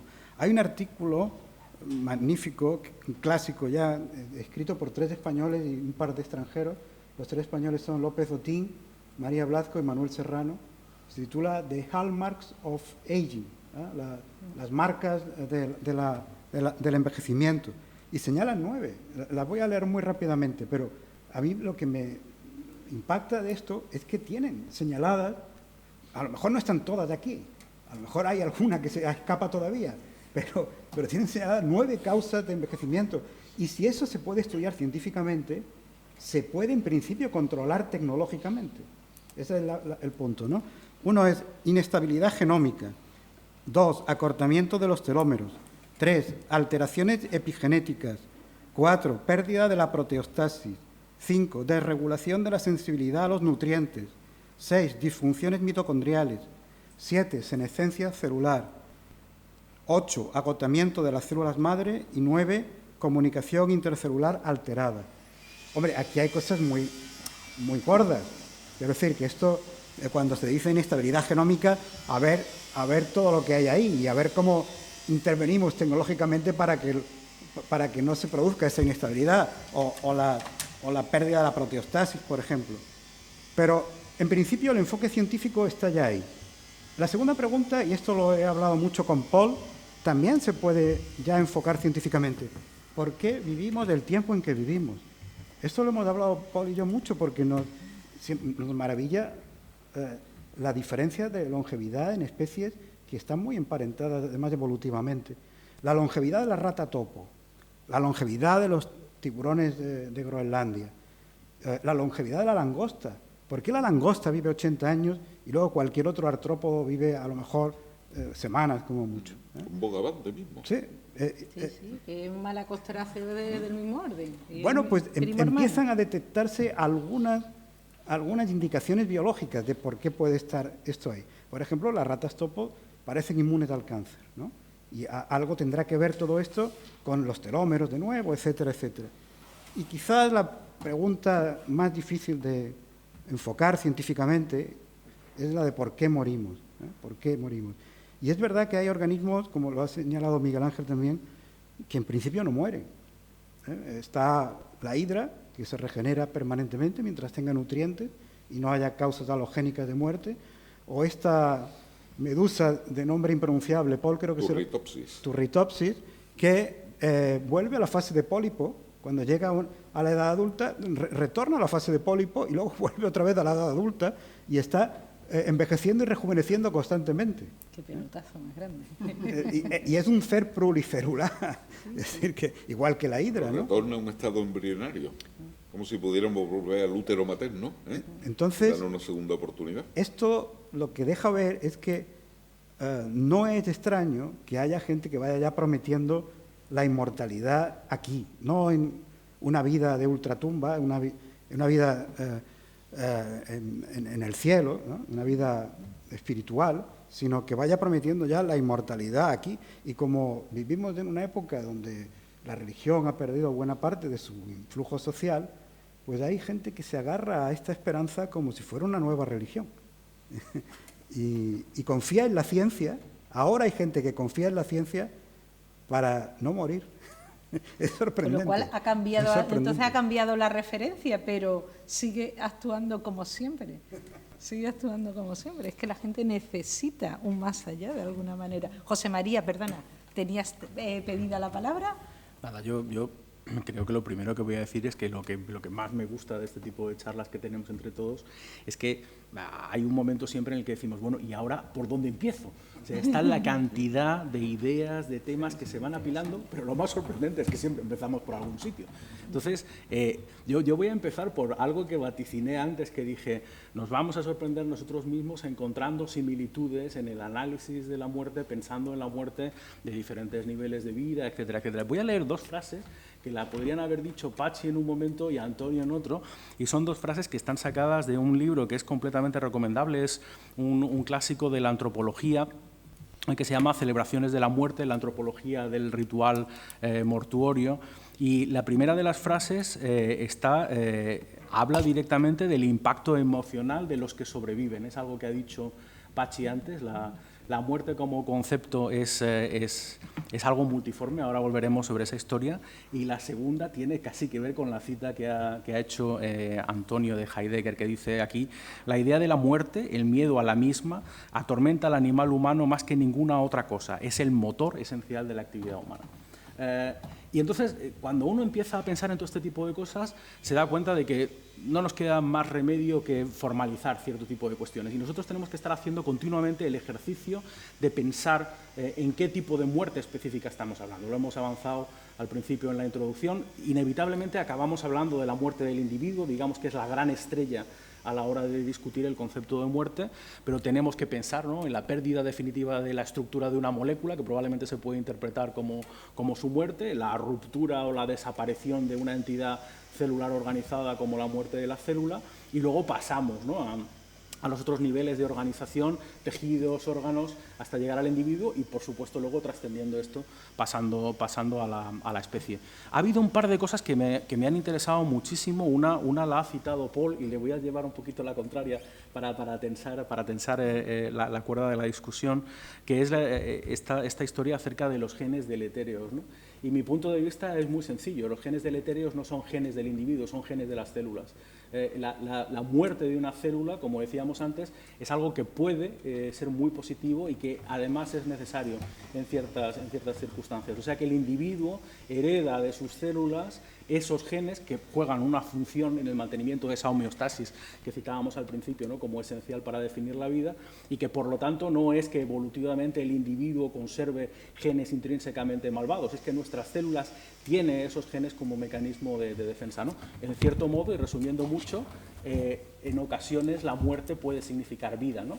La muerte de una célula puede significar la vida del individuo. Paul quería decir claro, algo, pero también hay efectos ascendentes sí, deletéreos, ¿no? Sí. Gracias precisamente y a la segunda, esos genes indeseables. Y la segunda cosa tenía que ver con algo que ha apuntado Miguel Ángel, que es el concepto de relación entre la supervivencia y la muerte. Hay un tipo de proceso celular muy conocido y muy estudiado porque tiene que ver con procesos de envejecimiento que se llama autofagia. Y es un proceso a través del cual básicamente las células lo que hacen es eliminar lo superfluo, por decirlo de alguna forma. Este tipo de proceso se usa en situaciones de, vamos a llamarlas de inanición, cuando la célula está sometida a enorme estrés porque desaparecen los nutrientes del medio. Entonces lo que hace la célula es que pone en marcha también los mecanismos de autofagia para convertirse en una célula minimalista. Elimina todo lo que es prescindible y se queda con lo mínimo porque eso le garantiza la supervivencia en esas condiciones. ¿Qué es lo que pasa ocasionalmente? Lo que pasa es que el propio mecanismo de autofagia cruza una cierta frontera. Entonces hay una serie de proteínas y de estructuras celulares que no deberían ser destruidas y se destruyen definitivamente, ¿no? Uno elimina los muebles de su casa hasta que se queda con una mesita de metacrilato y unas paredes blancas y tal, pero un día rompe el techo y entonces ya aquello es el desastre. Uno coge un resfriado y se va, ¿no? Entonces es bastante curiosa esta cuestión, esta relación entre la supervivencia y la muerte. También es muy curioso que desde el punto de vista molecular las diferentes formas de muerte que conocemos, la piroptosis, la necroptosis, son formas distintas de muerte más o menos relacionadas con la muerte regulada clásica, que es la apoptosis, o con otros tipos de muerte celular, comparten mecanismos moleculares comunes, lo cual tampoco nos debería extrañar mucho, ¿no? Y ya para acabar y no enrollarme demasiado, sí es verdad que cuando hablan los filósofos hay un momento que tratando este tipo de conceptos tan complejos es necesario, ¿no?, a lo mejor acercarse al sustrato científico. Es inevitable que los científicos hagamos el salto a la inversa. Y yo no puedo evitar, después de haberos escuchado hablar, pensar en que la muerte es algo más que la muerte de una célula, la muerte de un individuo o algo así. Si uno se pone en plan realmente antropológico, y uno puede citar a ese clásico de la antropología moderna, que es Arnold van Gennep, que fue la persona que creó el concepto de rito de paso, ¿no? Bueno, pues que la muerte es el rito de paso definitivo. Y si uno piensa en las tres fases, ¿no? Porque ese es un concepto tripartito, las tres fases del rito de paso, el paso de un individuo de un grupo a otro, y este claramente es el grupo de los vivos al grupo de los muertos. La parte biológica de la que nosotros hablamos ahora mismo cuando hablamos de muerte es solamente la primera de las partes del rito de paso, que es la de la separación, porque luego vienen otras dos que son interesantes socialmente y culturalmente, ¿no? Que es la fase esta tan misteriosa que los antropólogos llaman de liminaridad, en la que los que se quedan, porque el otro ya está muerto, los que se quedan anonadados, ¿no? Y no saben exactamente en qué situación está. Esto culturalmente es interpretado de muchas formas distintas, y la última fase es la fase de reincorporación, ¿no? La fase en la que ya uno literalmente se pudre y se reincorpora a la tierra, etc. Cómo en cada cultura se interpretan, sobre todo la fase intermedia y la fase final, pues es una cosa fascinante, ¿no? Es un mundo aparte. Bueno, pues nosotros de momento hemos hablado solo de la primera, ¿no? de la separación. Y aquí dejo esto. ¿Tú querías, Miguel Ángel, intervenir? Sí, al hilo de algunas de las cosas que ha comentado José María, el concepto este de la muerte como una herramienta para la vida, para la supervivencia, es muy interesante precisamente el señalar que uno de los organismos unicelulares en los que se describe una muerte programada es Dictyostelium discoideum, que es un organismo que tiene un comportamiento muy singular. Cuando le va todo bien, cada célula de Dictyostelium no quiere saber nada de las otras, viven, digamos, en colonias en las que cada célula es un individuo independiente. Pero cuando empieza a ponerse la cosa chunga, fundamentalmente cuando hay restricción nutricional, entonces organizan un sistema de fusión de células. Y muy interesante, en ese momento, desde cuando se vuelve una colonia, digamos, más estricta, se inicia un proceso de muerte masiva de la inmensa mayoría de las células de esa colonia, que construyen un modo de tallo, de base, sobre el cual germina, permítanseme la expresión, aunque es incorrecto, el cuerpo fructífero que contiene al resto de las células que van a poder sobrevivir en condiciones de absoluta inanición porque esporulan. Entonces, una pequeña parte de la población sobrevive a costa de la inmensa parte, la inmensa mayoría de las células de esa población que mueren, digamos, para la supervivencia, en este caso sería de la especie, ¿no? Más que de un individuo en particular. Es una cosa que yo creo que es llamativa y que es interesante tener en consideración. Y lo que quería yo señalar también en relación a los ensayos que ha comentado previamente Antonio Diegues, todos ellos tienen en común algo, tú lo has señalado, se pone... Yo lo que pasa es que tengo una visión más crítica del asunto. Se pone mucho ahora el énfasis, simplemente porque está de moda, en que todo lo explica el que detrás hay una regulación epigenética. Bueno, se sabe, esas moléculas que tú has dicho del cóctel de moléculas son de moléculas del segundo de los ensayos clínicos que he señalado, son moléculas que inhiben a unas actividades enzimáticas que se denominan sirtuinas, que son enzimas que intervienen en mecanismos de acetilación, desacetilación del DNA y, por tanto, en mecanismos de regulación epigenética. Pero, digamos, hay un mecanismo mucho más sencillo, sin ningún tipo de cóctel por detrás, que es la restricción calórica que produce el mismo efecto. Yo creo que son cosas para la reflexión, ¿no? Y la tercera y última cosa que quería apuntar es, reflexionando acerca de por qué morir, volvemos, al menos mi mente ha dado una vuelta hacia atrás a la pregunta original de la muerte como la otra cara de la vida, y ello me lleva a citar a un científico que creo que hay que citar en estos contextos, porque es una persona muy carismática, porque es una persona muy polémica, y porque a veces ha dicho cosas que realmente son fácilmente desmontables, a pesar del argumento de autoridad, que es Richard Dawkins, el autor del concepto de el gen egoísta, para el cual el concepto de vida o muerte a nivel del individuo es absolutamente despreciable, olvidable, porque la única finalidad que tiene la vida es garantizar la pervivencia de la información genética contenida en el DNA. Entonces, él suele señalar el hecho de que la naturaleza es cruel per se, que hay muchísimo dolor, muchísimo daño continuamente, y eso no le importa para nada a la naturaleza, ni le importa para nada a la vida, porque todo ese dolor, toda esa muerte, todo ese daño que se está produciendo, a fin de cuentas, lo único que está haciendo es exacerbar, desde su punto de vista reduccionista neodarwiniano, es exacerbar los mecanismos de fitness, de mejora de los individuos como meros depósitos o transmisores de los genes, ¿no? Máquinas de supervivencia. Máquinas de supervivencia, efectivamente, esa es la expresión que él utiliza en más de una ocasión. Así es. A mí me gustaría, al respecto, al nombrar tú esto, me he acordado de un ejemplo muy interesante que son los rotíferos. Los rotíferos son unos organismos pluricelulares que tienen unos mecanismos de reproducción interesantísimos.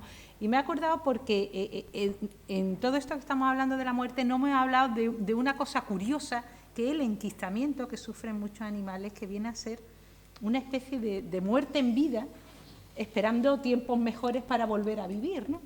Y además, en el caso concreto de los rotíferos, es que es especialmente curioso, y ya si os apetece os lo cuento. Viene un poco a colación. Los rotíferos, cuando los encontramos en la naturaleza, son una especie de... son organismos microscópicos, un poquito más grandes que un paramecio, que es un organismo unicelular, pero son pluricelulares. Y, bueno, están en las aguas dulces y aguas salobre. Se conocen mucho porque son los que se utilizan como alimentación de los primeros estadios de las larvas de peces en piscifactoría. Entonces, cuando nosotros miramos los rotíferos y están viviendo normalmente, todos los individuos que estamos viendo son todos hembras, son rotíferas realmente. Entonces, cuando o bien por estrés hídrico o bien por estrés alimenticio se ponen muy difíciles las condiciones vitales, lo que ocurre es que las rotíferas, en vez de reproducirse partenogenéticamente, que es como lo hacen normalmente en un ciclo eterno, dando lugar a nuevas hembras, que son las llamadas hembras amícticas, cuando se ven en unas condiciones de estrés, decía, o bien de agua o bien de alimento, lo que hacen es producen unas hembras diferentes, que se llaman las hembras místicas, que estas hembras ya no se reproducen partenogenéticamente, sino que generan machos. Generan machos que fecundan a las hembras iniciales que había y producen unos individuos que son los quistes de resistencia. Y esos quistes de resistencia se han datado en algunos casos que pueden sobrevivir cientos de miles de años. O sea, es una cosa alucinante. En realidad es una cosa que no es ni vivo ni muerto, en realidad está vivo, pero es interesante que lo consideremos aquí, porque es otra manera de jugar con el concepto de la muerte, ¿no? O una manera de desafiarnos a la hora de definir qué es la vida. Pero además, curiosamente aquí me he acordado porque introduce otro nuevo factor, y es el factor de asociar al sexo exclusivamente en estas condiciones. Es decir, en este caso es un mecanismo de supervivencia la reproducción sexual.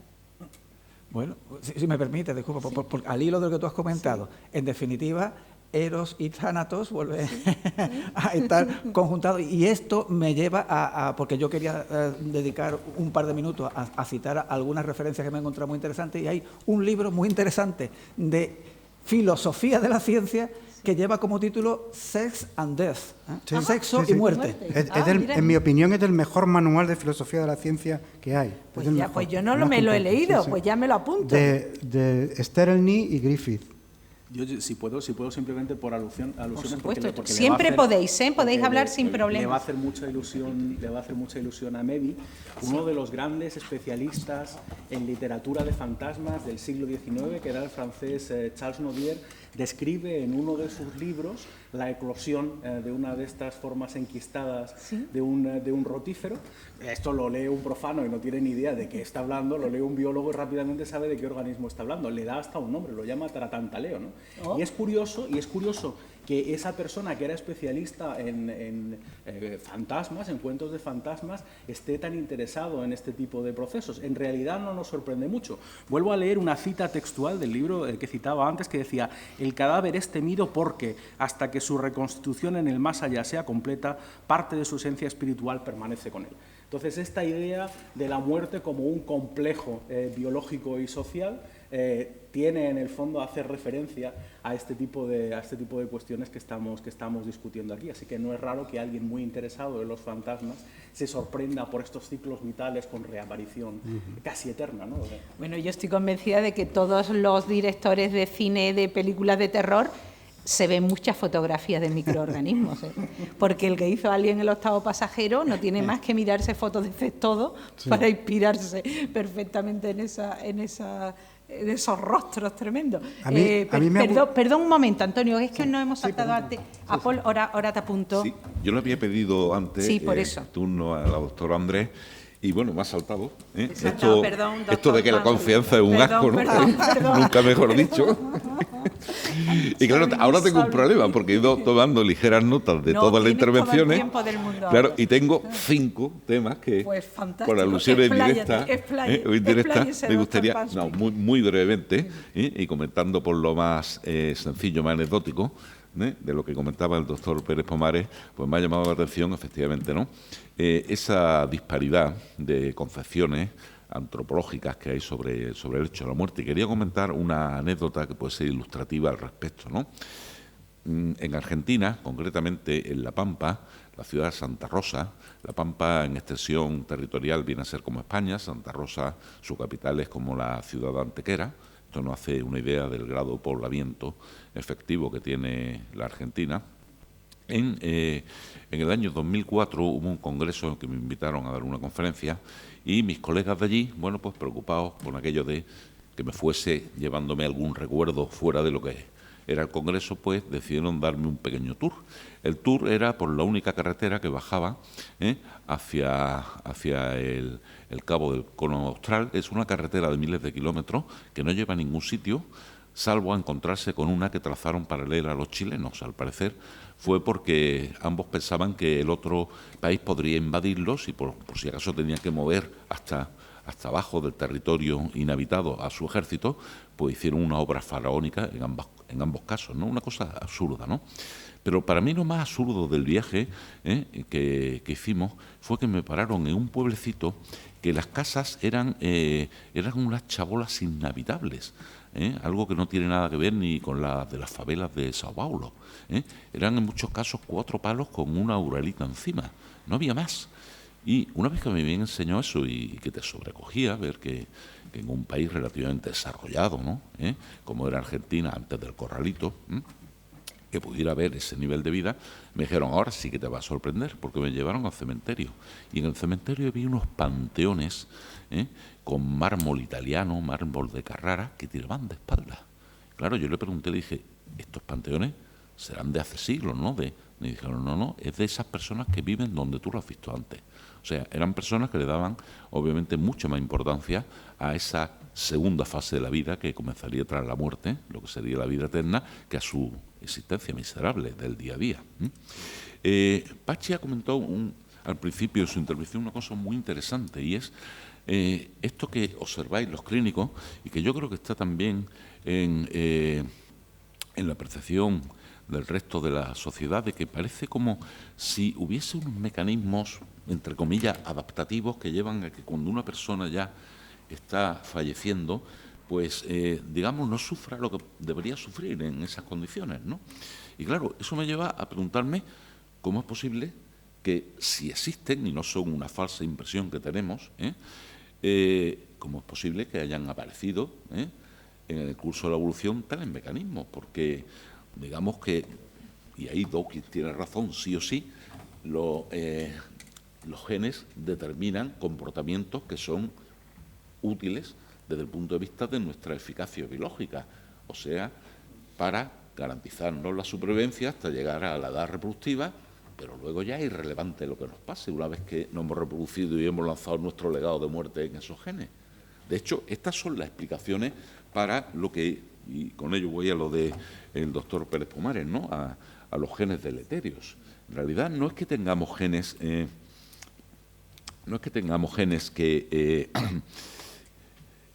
sean responsables en sí del envejecimiento, sino que simplemente según vamos envejeciendo se van volviendo peligrosos, porque van acumulando mutaciones, errores de replicación que se dan en nuestra vida, y bueno, pues los efectos se manifiestan en esa inmunosenescencia, lo cual nos lleva a la paradoja evolutiva de por qué la evolución permitió que estos genes que, permiten o provocan la senescencia aparecieran.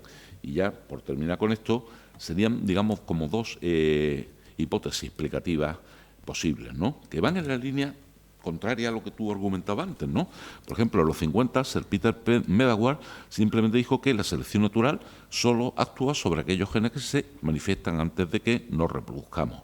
Y como durante la mayor parte de nuestra historia evolutiva, nuestras vidas eran relativamente cortas y si nos reproducíamos lo hacíamos a edades relativamente tempranas, pues todo aquello que no afectase la capacidad de sobrevivir hasta esa edad reproductiva era irrelevante. Por eso se acumularon simplemente por una ausencia de selección negativa a esos genes. Y a esto le añadió Williams, a finales de la década, lo que él dio en llamar la teoría del antagonismo pleiotrópico, que no fue otra cosa que decir, bueno, si la mayoría de los individuos se van a morir, como decía Sir Peter Medawar, relativamente pronto, aquellos genes que, como muchos de los genes de cualquier organismo, tienen distintos efectos, y puede haber una graduación temporal en esos efectos, los que tengan efectos beneficiosos cuando el individuo sea joven, con independencia de que luego se vuelvan indeseables, serán seleccionados. Y por lo tanto, si hemos prolongado, y esto es algo muy reciente en la historia evolutiva de la humanidad, es algo relativo a prácticamente el último siglo y poco más, hemos prolongado sustancialmente nuestra vida, estamos encontrando ahora un legado de algo a lo que la selección natural fue ciega, porque lo que optimizó fue nuestra batería de genes útiles para sobrevivir hasta reproducirnos, no sobrevivir hasta lo que deseábamos sobrevivir hoy en día, que realmente a nivel individual, sí, hay muy pocas personas que se planteen que si no pueden vivir estando bien unos años más, deban dejar de hacerlo. Si es posible, ¿por qué no? Ahora, la cuestión es, para la sociedad sería igualmente interesante que pudiéramos prolongar de manera relativamente radical nuestra vida, frenando el envejecimiento. ¿Sería algo positivo para la sociedad? ¿O plantearía estos problemas? Imaginémonos, por ejemplo, dentro de 30 o 40 años, que siguiesen mostrando aquí los 6. Sería bueno, sería bueno para la universidad. Yo encantada. Sería bueno. Bueno, lo de la universidad lo voy a decir que no hubiéramos dado paso a un recambio generacional. Hombre, no. Que no hubiese los que son hoy día nuestros discípulos, que no hubiesen sustituido sentándonos en esta mesa. Que ellos tengan la suya, Paul, nosotros pero, Mary, ¿seguiríamos aportando ideas? Claro que sí. ¿Esos 40 años habrían sido tan productivos como los anteriores? Tú sabes que yo me considero que estoy mucho más joven que tú. Pero, Baby, yo creo que no, y la mayoría sabemos que no. La mayoría sabemos que a lo largo de la vida cada vez nos volvemos menos creativos, más renuentes. La mayor parte de las disciplinas avanzan cuando las grandes cabezas se jubilan o se mueren y dan paso a nuevas ideas que traen los jóvenes. Los grandes avances en matemáticas. El otro día, por ejemplo, Bernini tenía 23 años cuando talló de Proserpina. Posiblemente con 50 ¿Y Apolo y Dafne con qué? Pues no lo sé, habría que buscarlo. Yo prefiero el rastro de Proserpina porque ese muslo hendido. Tenemos que ir otra vez a Villa Borghese a deleitarnos. Bien, que se nos va la olla. Por favor, doctor Díez, que tenía apuntada aquí la palabra. Bueno, empiezo por el final. Esta pregunta que ha hecho Paul es muy importante. Es muy importante porque la generación que consiga detener el envejecimiento se convierte automáticamente en la generación definitiva, la que ocupa este planeta para siempre, porque podrán nacer muy poca gente después, muy poca gente nueva. Este planeta tiene unos recursos limitados, y eso es una distopía, en mi opinión, terrorífica. Vamos. Todas las cosas porque aunque a uno le gustaría vivir siempre un poquito más, sabe que, en fin, que la creatividad y la viveza se tiene en la juventud, y luego ya uno va viviendo de las rentas. Entonces me temo que este planeta se convertiría en un club de jubilados, ¿no? Pero yo quería señalar dos cosas. Uno, la muerte desde un punto de vista filosófico y la muerte desde un punto de vista biológico. Dos puntos concretos. Desde un punto de vista filosófico o sociológico, quizás, ¿no? A mí me llama la atención un cambio que se ha producido en las últimas décadas, al menos en los países occidentales, por el proceso de secularización, ¿no? Hemos dejado de ver la muerte como un tránsito para verla como un final. Y esto no ha generado sufrimientos tremendos. Hubo una época en que la idea de un fin definitivo atemorizaba muchísimo. Bueno, hasta el propio Unamuno, todavía en el siglo XX, decía aquello de no quiero morir, y mucha gente lo dice también interiormente, no quiero morir. La idea del final propio resulta terrorífica. Sin embargo, yo creo que cada vez hay más gente que acepta esa idea sin especial problema, que la muerte no es un tránsito, es un final.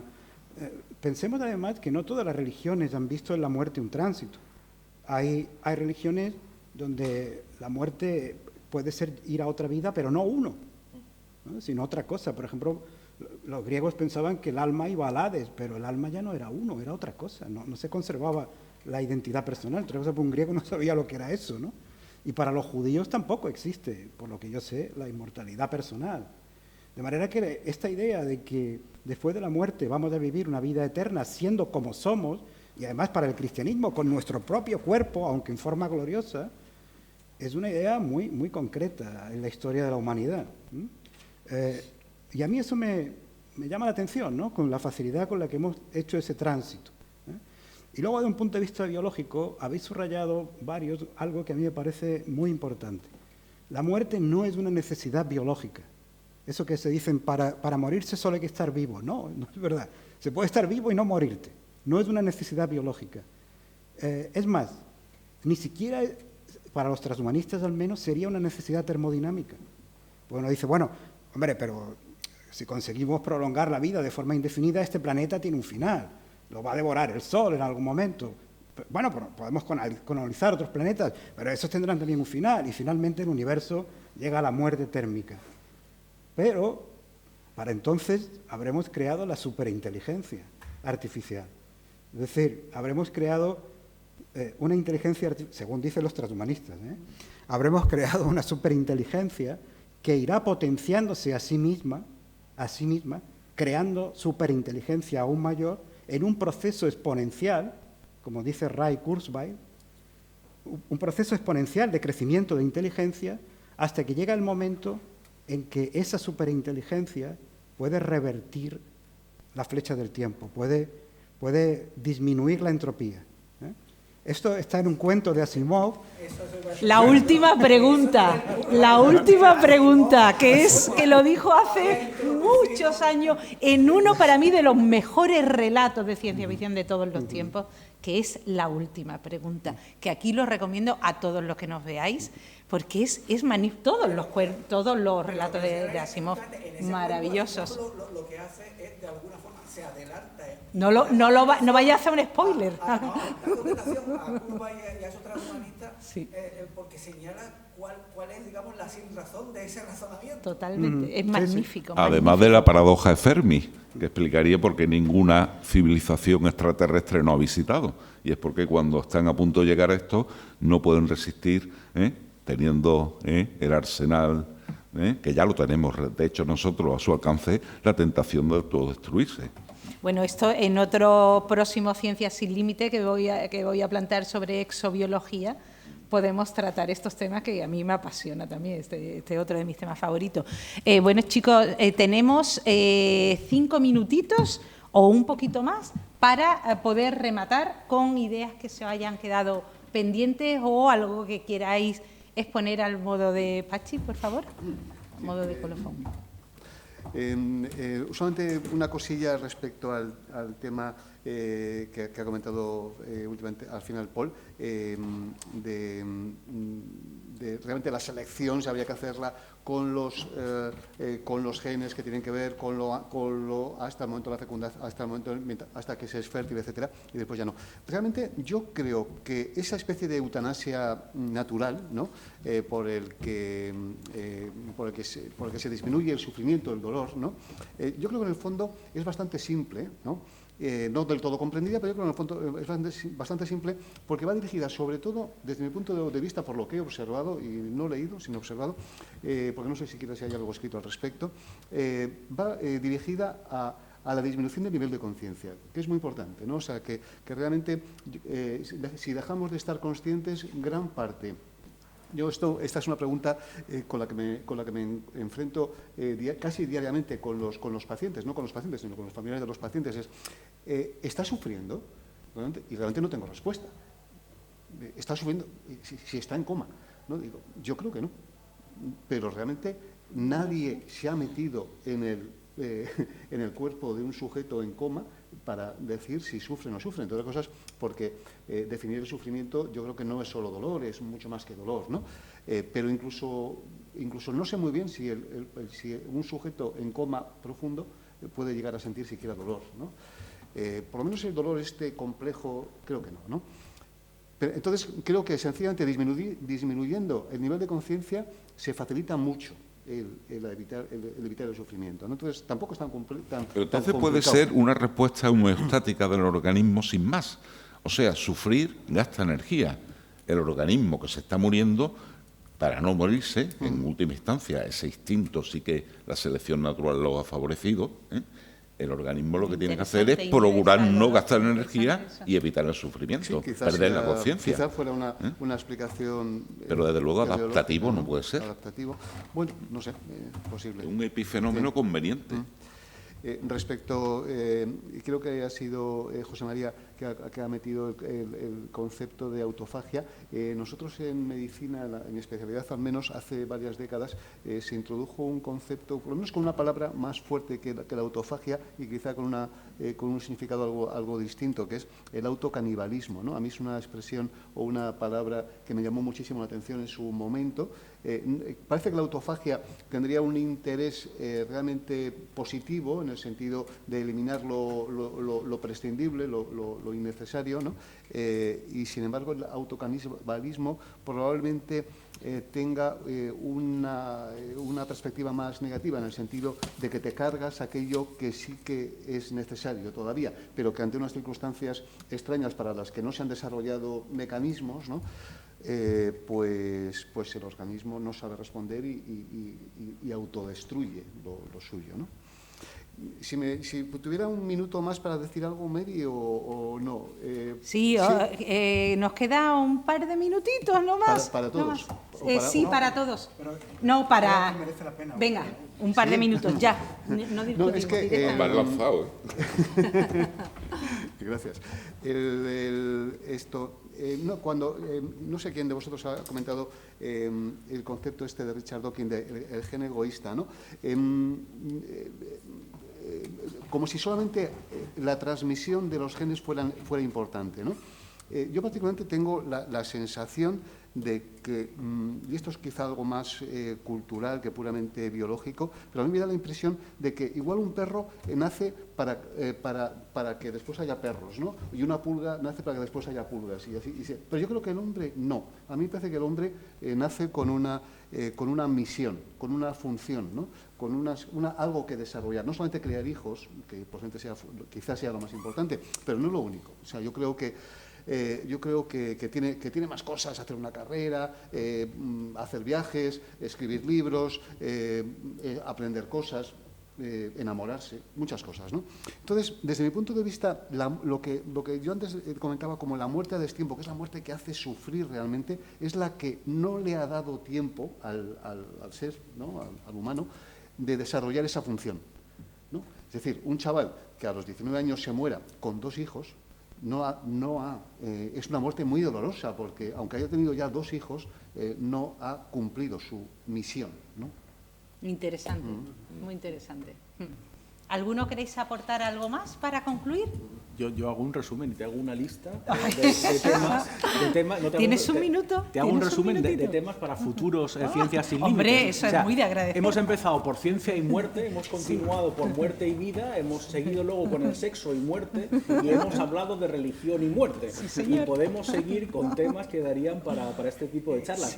Me quedo con las ganas de discutir el concepto de gen deleterio, porque en el sentido en el que tú lo exponías, la cantidad de genes que potencialmente tienen ese efecto deleterio supera con mucho a los genes que oficialmente están implicados en la regulación de la muerte celular, cualquiera, por pérdida de función con acumulación de defectos, ¿no?, en la estructura. Pero bueno, yo me lo he pasado muy bien. Muchísimas gracias a todos.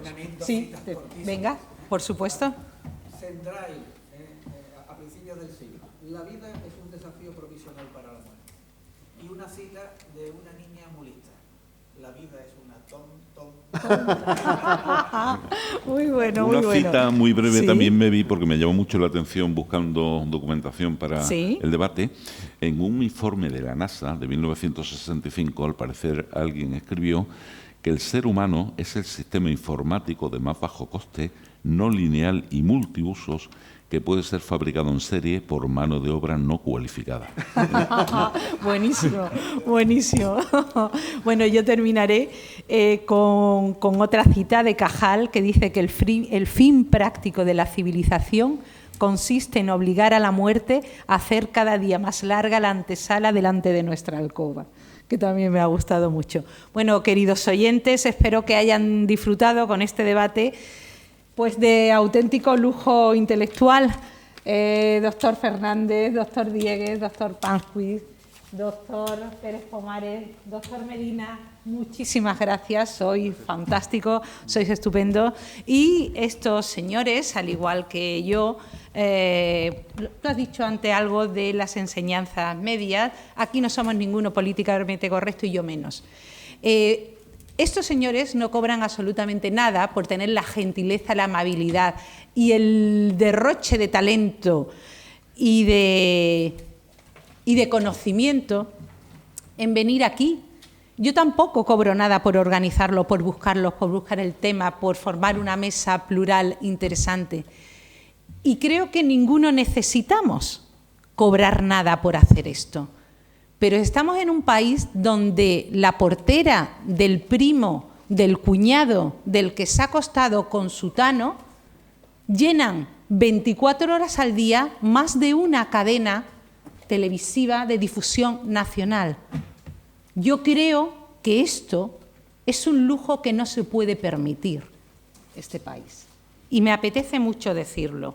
¿No piensan ustedes lo mismo? Cuidemos nuestra ciencia y cuidaremos el futuro de nuestra sociedad. Buenas tardes y muchas gracias por escucharnos. Gracias. Gracias, chicos. Fantástico.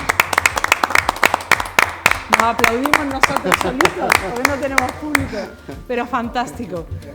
Muchas gracias.